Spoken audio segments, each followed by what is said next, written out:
Assalamualaikum warahmatullahi wabarakatuh. Alhamdulillah, Alhamdulillahirabbil alamin. Wassalatu wassalamu ala asrofil anbiya'i wal mursalin sayyidina wa maulana Muhammadin wa ala alihi wa sahbihi ajma'in, amma ba'du. Yang terhormat Kepala Kantor Kementerian Agama Kabupaten Bojonegoro, yang kami hormati Kasubag TU Kementerian Agama Kabupaten Bojonegoro, yang kami hormati seluruh jajaran Kasih Kementerian Agama Kabupaten Bojonegoro, tak lupa seluruh jamaah sholat zuhur Masjid Al-Ikhlas Kementerian Agama Kabupaten Bojonegoro yang berbahagia. Puji syukur kepada Allah yang telah memberikan kita nikmat sehingga kita dapat melaksanakan rutinan kegiatan kita sehari-hari, yakni sholat berjamaah di masjid ini dengan keadaan sehat walafiat. Biqaulina Allahumma sholli ala sayyidina Muhammad wa ala ali sayyidina Muhammad. Salawat dan salam selalu kita haturkan kepada baginda Rasulullah Muhammad sallallahu alaihi wasallam yang selalu senantiasa kita nantikan syafaat beliau di dunia maupun di akhirat. Semoga kita diakui sebagai umatnya, amin ya rabbal alamin. Alhamdulillah, pada kesempatan siang hari ini, pada waktu ini, alhamdulillah, kami akan mencoba membahas yang berkaitan dengan menjaga kesehatan mental. Kalau mental itu kan terpelanting, kalau mental itu kesehatan batin dan watak kita sebagai manusia. Bagaimana untuk menjaganya? Mungkin ini adalah beberapa tips khusus, bukan hanya untuk semuanya, tapi juga untuk saya pribadi sebagai hamba Allah.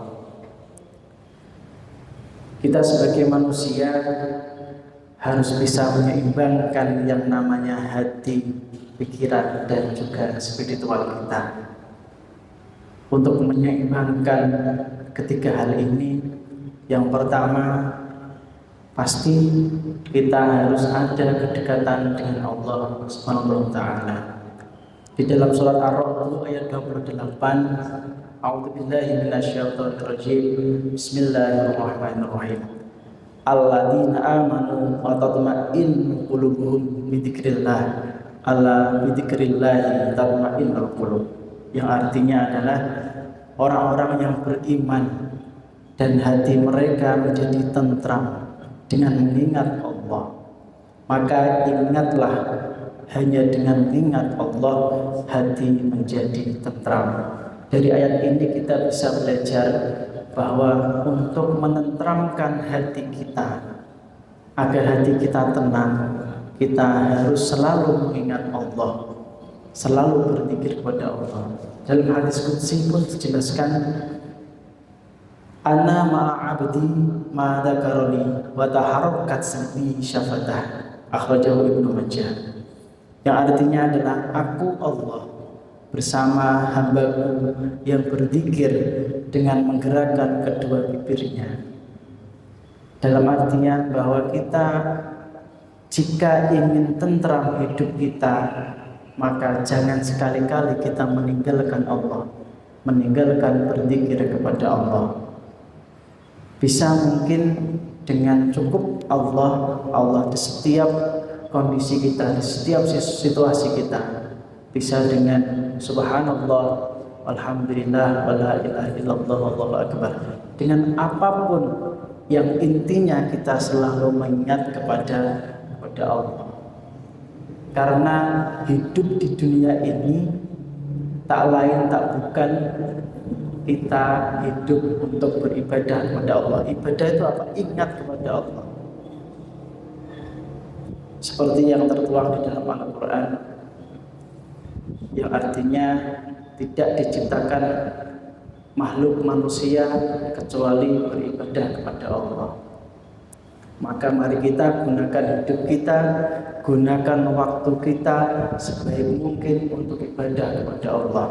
Setelah sholat zuhur ini mungkin kita melaksanakan aktivitas. Nah, aktivitas itulah yang dinamakan kita menunggu untuk melaksanakan ibadah.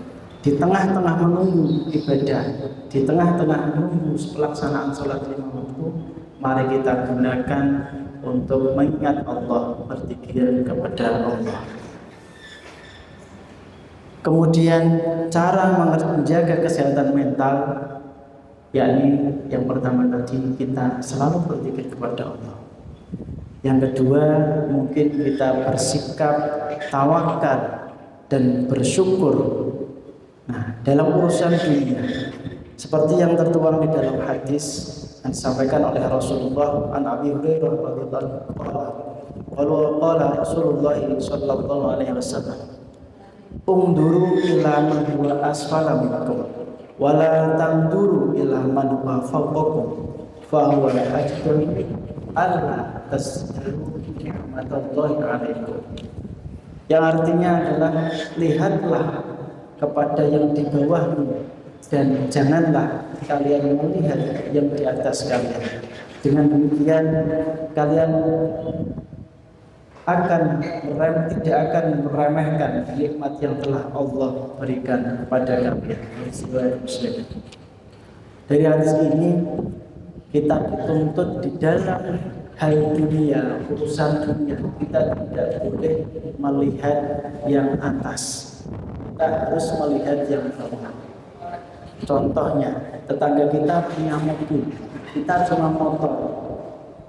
Kalau dinelangsani, kalau dipikir-pikir, kok bisa ya tetangga kita punya mobil? Nanti akan muncul rasa iri dalam diri kita dan tidak mensyukuri apa yang Allah berikan pada kita. Maka dari hadis ini kita disuruh untuk melihat yang bawah. Lihatlah jika kalian punya motor, lihatlah yang punya sepeda. Bagaimana menjalani kehidupan mereka dengan sangat sederhana. Dari situ kita bisa bersyukur dan menikmati yang Allah berikan pada kita. Kemudian di dalam urusan akhirat beda lagi.